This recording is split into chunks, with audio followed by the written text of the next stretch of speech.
오늘 우리가 함께 나눌 하나님의 말씀은 함께 봉독한 바와 같이 사무엘상 4장 1절부터 11절까지에 기록되어 있는 본문의 말씀입니다. 오늘 본문의 말씀은 함께 봉독한 내용에서 같이 이스라엘 백성들과 블레셋 사이에 있었던 전쟁을 그 배경으로 하고 있습니다. 블레셋 민족은 사사기에 등장하는 내용들과 고대 애굽의 여러 가지 문헌들의 기록에서도 확인할 수 있는 것처럼 본래 해양 민족으로서 바다로부터 가나안 해변을 통해 가나안 땅으로 들어왔던 민족이었습니다. 그들은 그들의 영토를 확보하기 위해서 끊임없이 이스라엘 민족을 공격했던 민족이었다라는 사실을 우리가 기록된 말씀들을 통해서 확인할 수가 있을 것입니다. 그들은 우리에게 잘 알려져 있는 사사 삼손에 의해서 큰 피해를 입긴 했지만 그 당시 그들을 가나안 땅에서 완전히 몰아낸 것은 아니었습니다. 그들은 여전히 가나안 땅의 일부를 차지한 채 이스라엘 민족과 대립하는 가운데 있었던 것입니다. 오늘의 이 전쟁은 이스라엘 민족이 여전히 자신들의 지근거리에 남아서 본래 자신들에게 속하였던 영토를 차지하고 있었던 블레셋 사람들을 향하여 자신들의 그 빼앗긴 본래의 영토를 회복하기 위해 벌인 전쟁이라는 것을 우리가 또한 내용을 통해서 확인할 수가 있습니다. 한편 사무엘상 1장에서부터 오늘 본문의 바로 앞장인 3장까지의 말씀은 사무엘에 대한 말씀의 내용이 주를 이루고 있는 반면에 4장에서부터는 사무엘에 대한 내용이 아닌 엘리 가문과 이스라엘에 대한 상황적인 내용들을 서술을 하고 있습니다. 이는 앞서 3장 13절과 14절까지에 기록된 말씀인 하나님께서 사무엘을 통해 예언하신 엘리 가문에 대한 저주의 말씀이 어떻게 성취되고 있는가를 나타내 보여주는 것과 동시에 사무엘이 하나님의 삼중직을 수행하게 되는 배경과 그 과정을 설명해 주고 있는 내용이라고 할 수가 있을 것입니다. 여기서 말하고 있는 삼중직이라는 것은 우리가 잘 알고 있는 것처럼 왕과 선지자와 제사장의 세 가지 직분입니다. 사무엘은 기록된 말씀에서 확인할 수 있는 것처럼 왕과 선지자의 제사장적 역할을 다 동시에 감당하고 있었음을 우리가 확인할 수가 있습니다. 이를 통해서 우리는 사무엘이 그리스도의 예표적인 역할들을 감당했었다는 것 또한도 확인할 수가 있을 것입니다. 어찌되었건 오늘 말씀에서 블레셋 군대는 이스라엘 백성들과 싸우기 위해 아벡이라는 곳에 진을 쳤다라고 기록되어 있습니다. 이 아벡은 여호수아 12장 18절 말씀에 기록된 것처럼 가나안 정복 전쟁 당시에 이스라엘에 속하였던 영토였습니다. 그럼에도 불구하고 그들이 그곳에 진을 쳤다. 본래 이스라엘 백성들에게 속하였던 그 자리에 블레셋 사람들이 전쟁을 벌이기 위한 진영을 갖췄다라고 하는 것은 당시 블레셋의 영토가 이미 기존에 이스라엘이 점유하고 있던 영토 상당 부분을 점유하고 있었다라는 것을 나타내 보여주는 내용이라고 할 수가 있는 것입니다. 삼손을 통해서 이미 큰 패배를 당하였던 적이 있었음에도 불구하고 여전히 블레셋이라고 하는 민족의 힘은 강성하였다라는 사실입니다. 이스라엘 백성들은 자신들에게 속하였던 영토의 상당 부분을 여전히 차지하고 있었던 블레셋을 향해서 그 영토를 회복하기 위한 전쟁을 벌였고 블레셋 또한도 그 전쟁에 적극적으로 임하였다는 것을 확인할 수 있습니다. 2절 말씀에 기록된 블레셋 사람들이 이스라엘에 대해서 전열을 벌이니라 라고 기록되어 있는 표현의 원문의 뉘앙스는 전쟁을 먼저 시작한 쪽이 이스라엘 백성이었음에도 불구하고 블레셋 사람들이 오히려 더 적극적으로 전쟁에 임하고 있다는 의미가 담겨져 있는 표현으로 기록이 되어 있습니다. 그리고 그러한 전쟁 가운데 1차 전투에서 이스라엘의 군대는 약 4,000명 정도의 군사를 잃게 되었다라고 본문 말씀은 기록하고 있습니다. 그런데 2절 말씀에서 그 둘이 싸우다가 라고 번역된 표현은 사실 원문의 표현대로 직역을 하자라고 하면 그 전쟁이 허락되었다라는 의미로 기록이 되어 있습니다. 그러므로 본문의 내용을 보다 원문에 가깝게 해석을 해보자고 하면 이스라엘의 군대가 블레셋을 공격하기 위해 벌인 전쟁을 하나님께서 허락하셨고 오히려 그 전쟁에 블레셋 군대가 더욱더 적극적으로 전쟁에 임함으로 이스라엘의 군대는 패하고 4,000명가량의 군사가 죽임을 당했다라고 원문에는 기록이 되어 있다는 것입니다.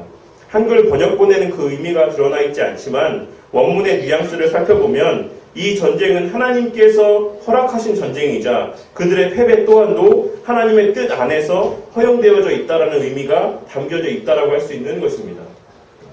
그리고 이와 같이 이 전쟁의 이면에 여호와 하나님의 간섭하심이 있었다라는 사실은 이스라엘의 장로들도 경험적으로 잘 알고 있었습니다. 그렇기에 장로들은 3절에 기록된 말씀에서와 같은 말을 고백을 하고 있는 것입니다.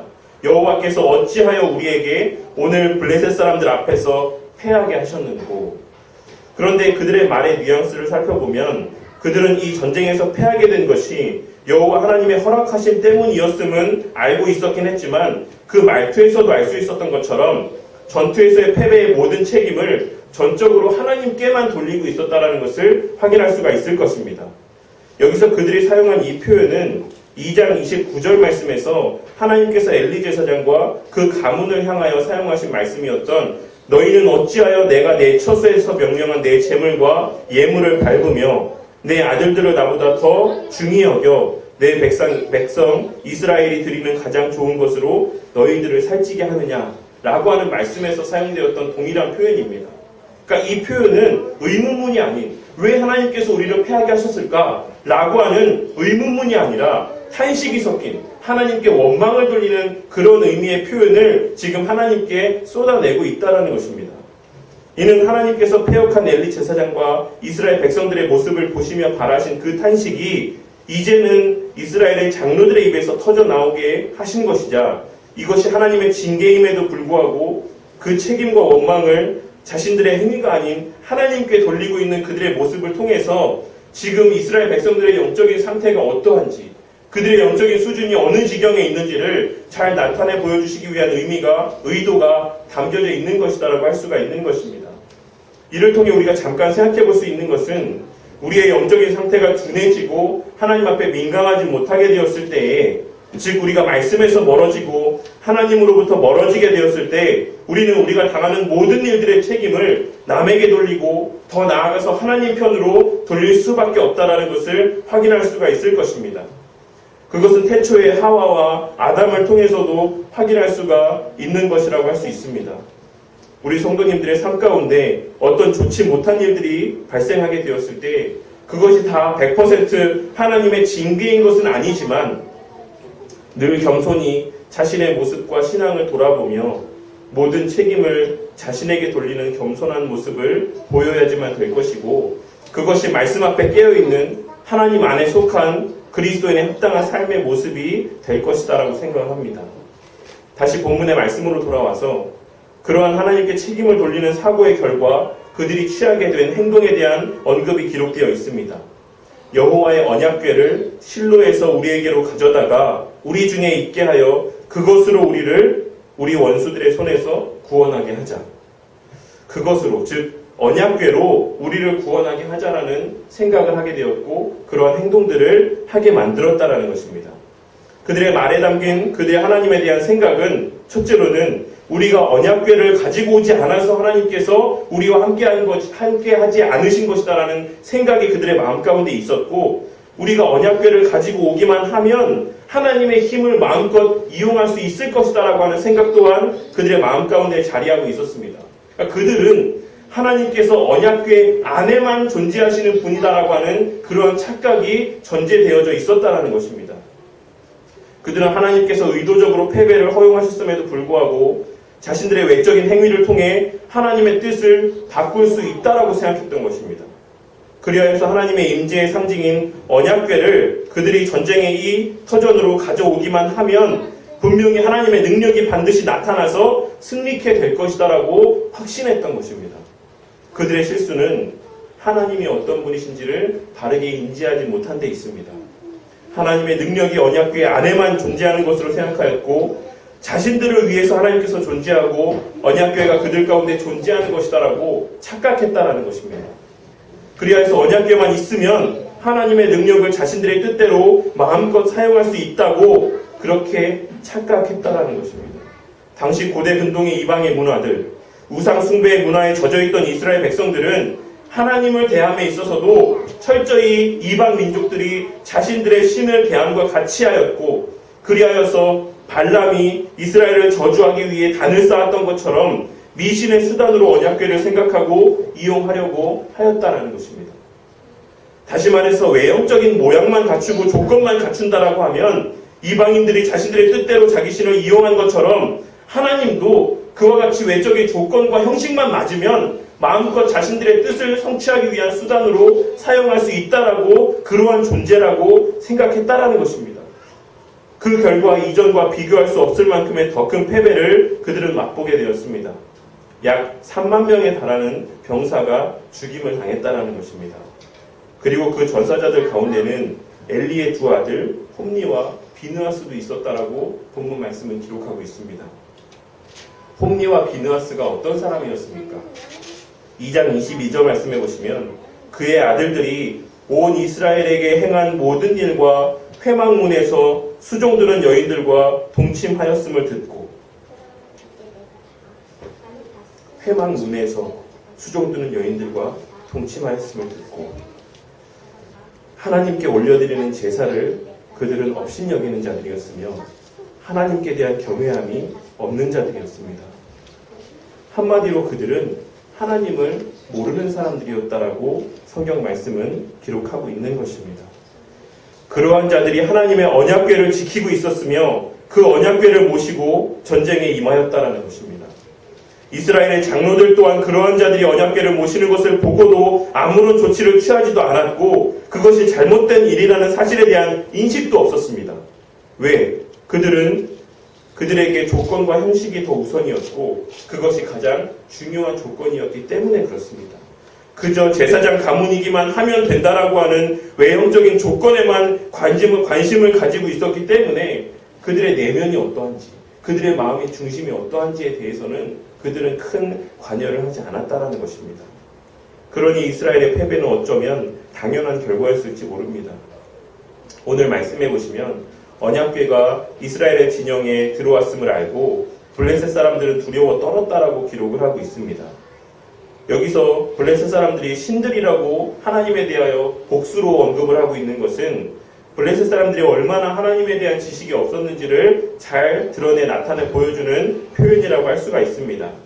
그들은 자신들이 갖고 있었던 신관인 다신론적인 관점에서 하나님을 이해하고 있었다라는 것입니다. 하지만 그럼에도 불구하고 그들은 하나님께서 행하신 일들을 다 기억하고 있었으며 그러한 하나님의 존재와 능력에 대한 두려움을 갖고 있었다라는 것을 기록된 내용들을 통해 확인할 수 있습니다. 하지만 이스라엘의 제사장이었던 엘리에게는 그리고 그의 두 아들에게는 하나님을 향한 경외의 마음이 전혀 없었다라는 것입니다. 그들에게 있어 하나님은 그저 오라면 오고 가라면 가는 그저 자신들이 비는 것을 마땅히 들어줘야 하는 의무만을 가진 그런 신에 불과했다라는 것입니다. 그렇기에 그저 형식적인 면에 치중하며 제사장의 직무를 수행하고 있었다라는 것입니다. 그리고 그러한 문제는 당시 장로들의 모습을 통해서도 알 수 있는 것처럼 비단 엘리 제사장과 그 두 아들만의 문제는 아니었다라는 것입니다. 백성들의 지도자라 할 수 있었던 장로들조차도 하나님을 자신들의 마음대로 이용할 수 있는 존재로 여기고 있었으며 그것은 대다수의 이스라엘 백성들에게서도 마찬가지였다라는 것입니다. 그러한 백성들을 향한 징계이자 일종의 경고가 오늘 본문 말씀에 기록된 이스라엘 백성들의 블레셋 앞에서의 대패이며 엘리 가문의 몰락과 언약궤의 수탈의 모습을 통해서 증거되어지고 있는 것입니다. 오늘의 이 말씀이 지금 이 시대를 살아가고 있는 우리에게 전하고 있는 메시지는 무엇입니까? 이 말씀을 통해 하나님께서는 언약궤가 더 이상 존재하지 않는 이 시대를 살아가는 우리에게 무엇을 깨닫게 하시기 위해, 무엇을 말씀하시기 위해 이것을 기록해 하시고 우리로 하여금 읽게 하시고 이 시간 선포되는 말씀을 통해 우리의 귀 가운데 들려주시는 것입니까? 그것은 바로 형식화된 우리의 신앙의 모습에 대한 경고라고 할 수가 있을 것입니다.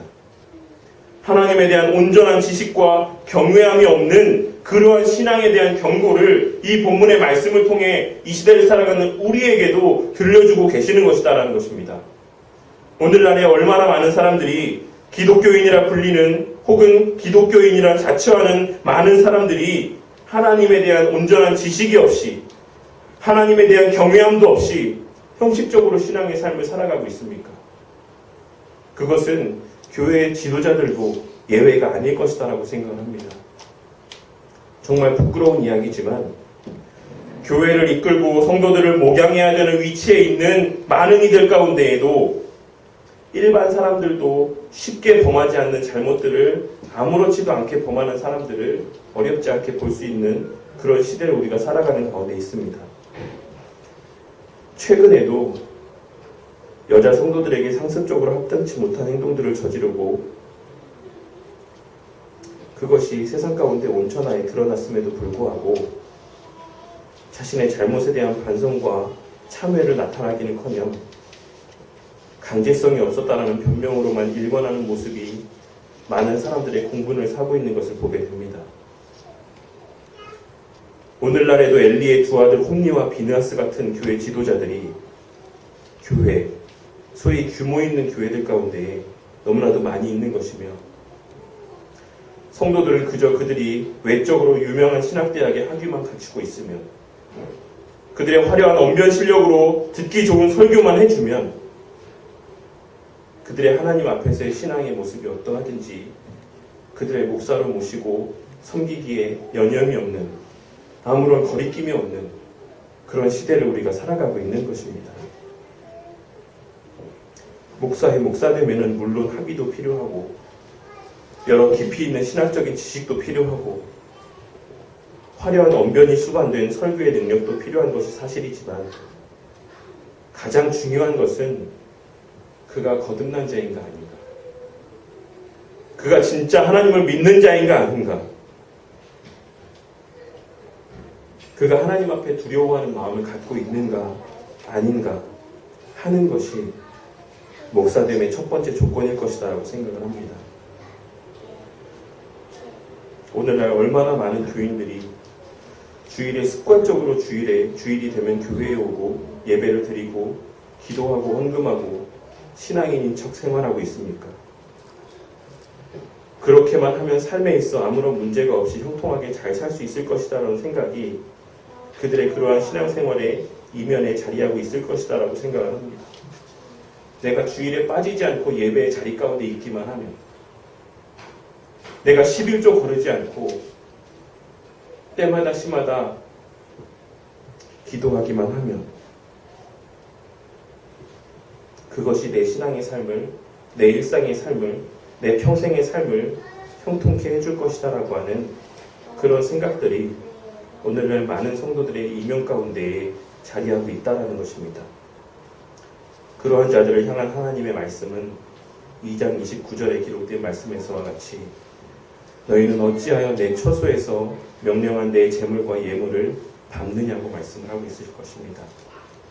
어찌하여 내 거룩한 예배를, 기도를, 헌금을 밟고 멸시하느냐고 말씀하시는 것입니다. 이는 당시에는 제사장이었던 엘리를 향한 말씀이었지만 이제 예수님의 십자가 보혈의 공로로 구약의 제사장들과 같이 하나님 앞으로 자유롭게 나아갈 수 있게 된 우리 모두를 향해 주시는 말씀이라고 생각을 합니다. 그 마음의 중심은 자식들에게 더 기울어져 있으면서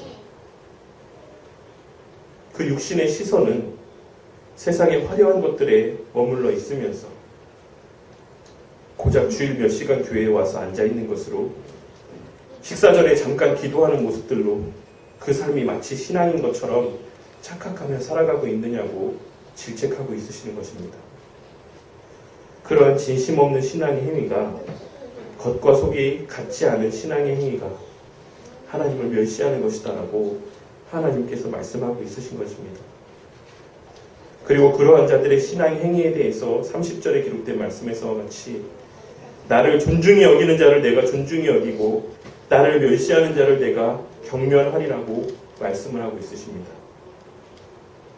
우리는 진정 하나님으로부터 존중히 여김을 받는 신앙의 삶을 살아가고 있습니까? 우리는 진정 하나님으로부터 존중히 여김을 받는 예배를 드리고 있습니까? 아니면 경멸히 여김을 받는 신앙의 삶을 살고 있지는 않습니까? 우리 교회 블로그에 게시되어 있는 알버트 몰로라고 하는 신학교 총장 목사님의 글에도 인용이 되어 있는 내용이긴 하지만 영국 철학자 로저 스크러턴이라고 하시는 분은 자신의 동료 철학자에게 이런 말씀하셨습니다. 사람들이 정말로 하나님을 믿는가 하는 것을 알 수 있는 최고의 방법은 예배 시간에 그들을 관찰하는 것이다라고 말을 했다라는 것입니다.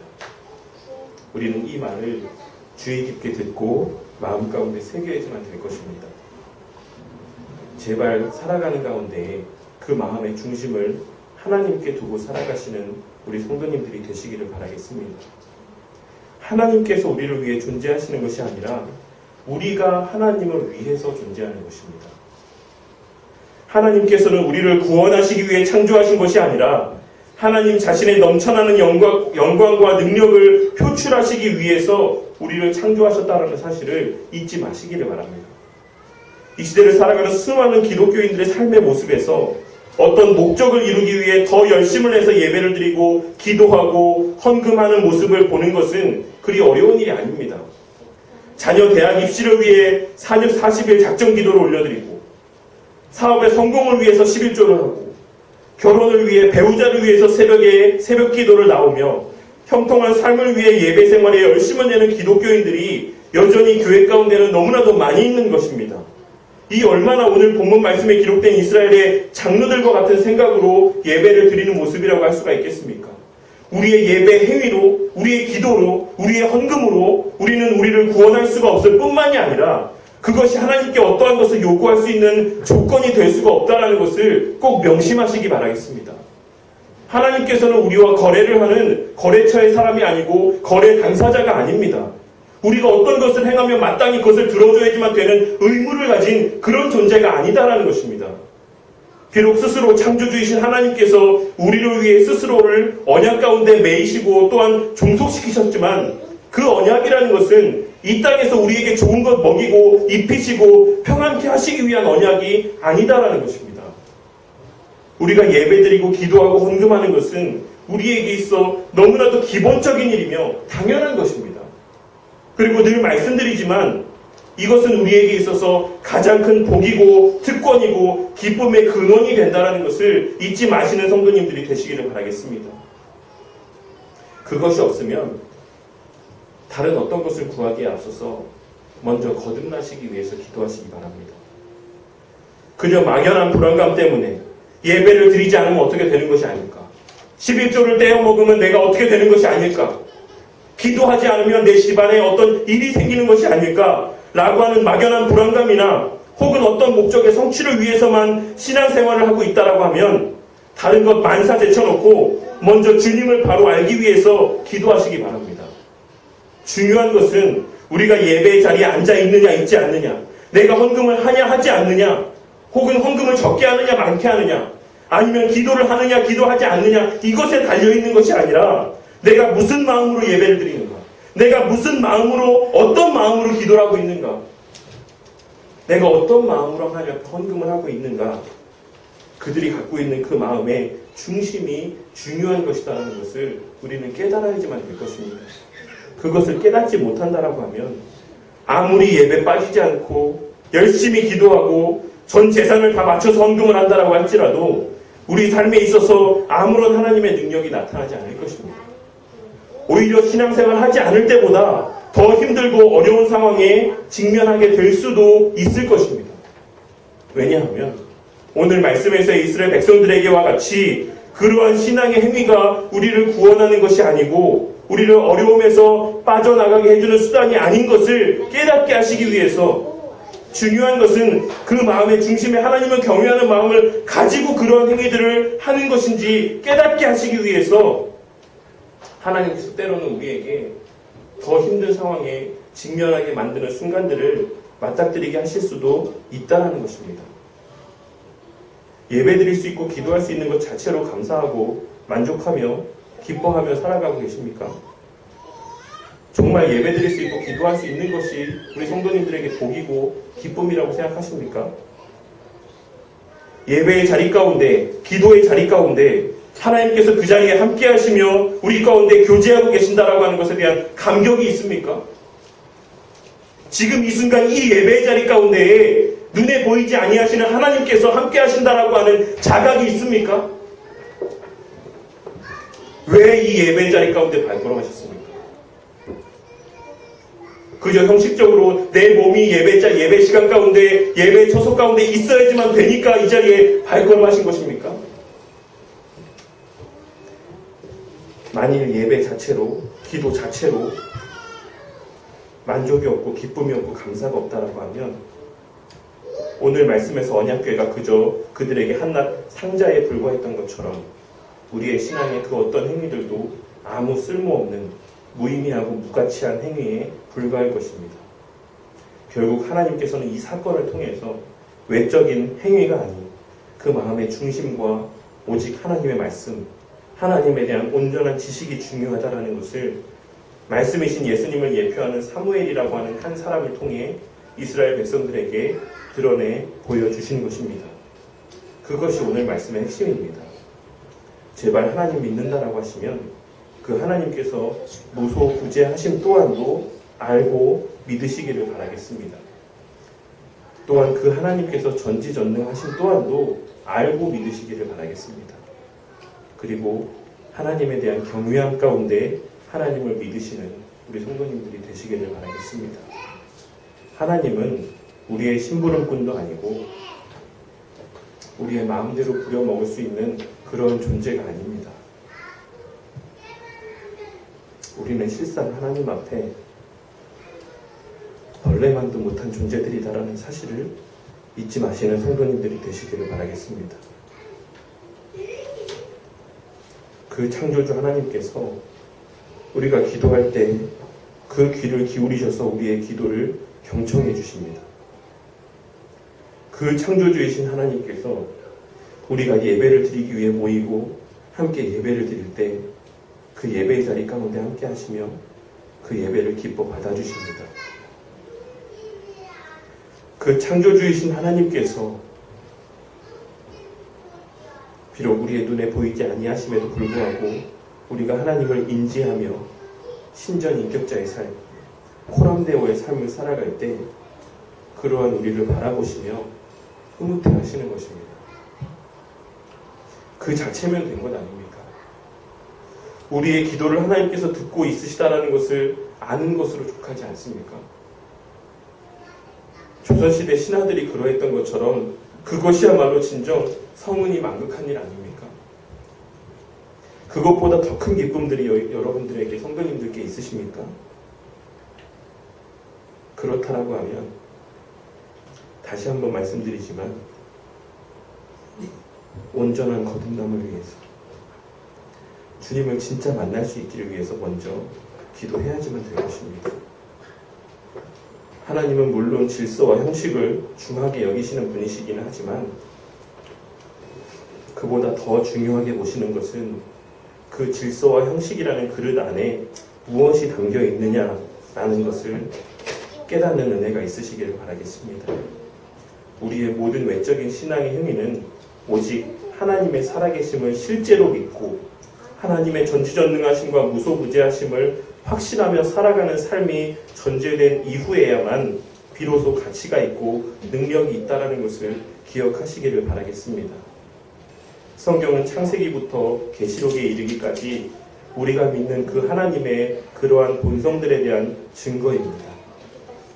그러므로 말씀이 믿어진다는 것은 그 하나님의 본성이 믿어진다는 것이고 그것이 믿어질 때 우리는 하나님께 진심으로 감사할 수 있는 것이며 세상에서의 삶을 살아가는 과정 가운데 있어서도 사람들의 눈에만 의식하며 사람들의 눈에 보이는 곳에서만 열심을 내며 사람들이 보지 않는 아무도 없는 은밀한 곳에서는 동일한 삶을 살지 않는 그러한 삶을 살 수가 없는 것입니다.